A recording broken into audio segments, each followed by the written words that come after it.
Hi everyone, my name is Nicole and today I'm going to talk to you about Strategy 23, Communication Games. Communication games are activities designed to help English language learners practice speaking, listening, and interacting in English in an engaging way. Benefits of communication games are they are motivating and engaging, they're low stress, they improve language fluency, increase vocabulary use and understanding, improve oral expression such as clarity and pronunciation, improve active listening skills, provide practice following and giving directions, provide practice asking and answering questions. They allow for purposeful communication. They improve functional and social language development, as well as improve cognitive skills. Communication games can be used to introduce new content, review content, provide repeated exposure to key terms, improve social skills, develop receptive and expressive language, and they can be used in all grades and across all subjects. To play communication games, what you first need to do is identify the language need. So what that means is, are you trying to teach vocabulary? Are you trying to teach following directions? Are you reinforcing curriculum content or teaching new content? Or even connecting concepts between subjects. Once you have identified the language need that you're going to target, you're going to demonstrate and model the game. So what that's going to look like is reviewing the rules. If you're targeting vocabulary, you can post a list of the vocabulary words that you're focusing on, and you're going to demonstrate how to play. And it's helpful if you can engage with another student for the demonstration. Then you're going to organize your students into small groups or pairs, and you're going to want to make sure that each group or pair has at least one student who is fluent in English. You're going to get your students started on their game, and then you're going to move throughout the classroom providing support and encouragement. Once you're done playing the games, you're going to discuss and reflect on the experience. So that can look like asking your students how they enjoyed the game. Did they have any problems? How did they solve those problems? What was helpful and what wasn't? And you're also going to observe, assess, and document your students' ability and progress so that you can identify what students need more support or practice in these areas. Some communication game examples include barrier games, information sharing games, inquiry and elimination games, rank ordering games. Communication games should encourage students to listen, communicate, and accomplish a simple task.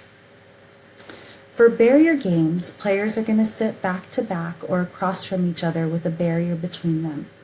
Each player has the same materials, such as a picture or a map or objects. One player is going to give instructions while the other follows them to recreate the original setup. The barrier is then removed at the end of the round to compare the results, and the players then switch roles.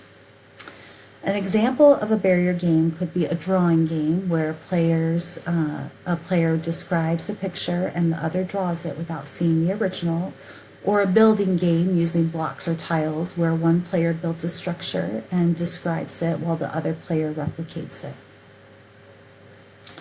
For information sharing games, each player is going to have part of the information needed to complete a task, solve a problem, or achieve a goal. Players must share the information with each other to complete the task, or solve the problem, or achieve the goal. An example of an information sharing game could be a Lego build, where each player is given one section of the instructions needed to build a specific structure. Players review their section and share it with the group, and then they collaborate to build the structure together. Inquiry and elimination games involve players gathering information by asking questions and eliminating incorrect options in order to reach a final answer.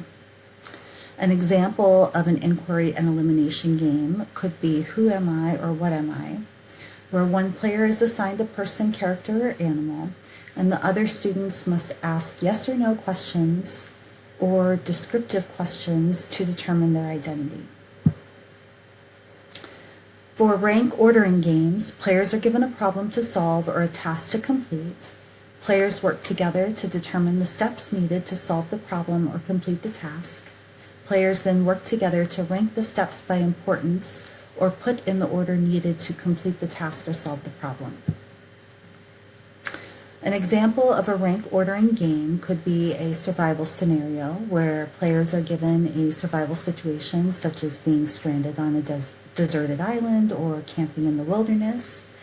Players will work together to compile a list of 15 survival items.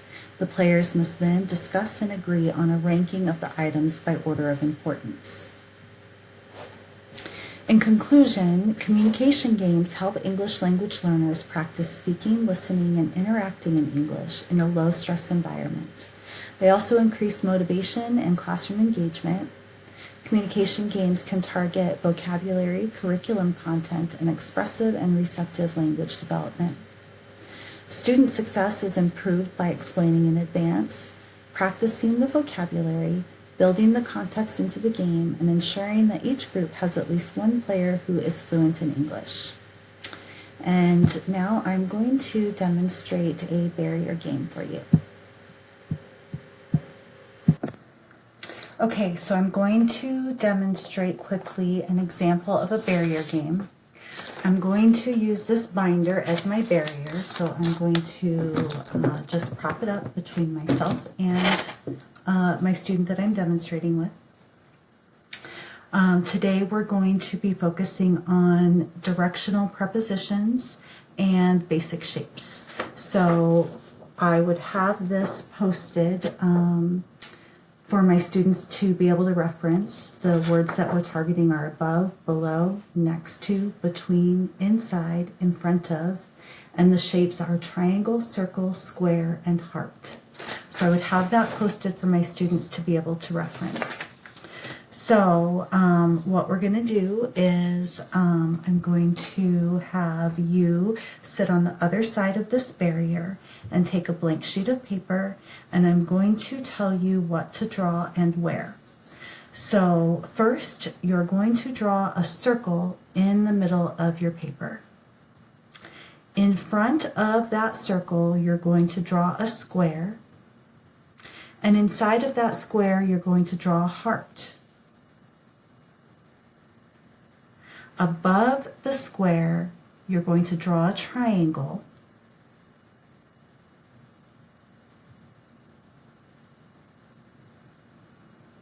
Below the circle, you're going to draw another triangle. Next to that triangle, you're going to draw a heart. And then you're going to draw a circle between the triangle and the heart.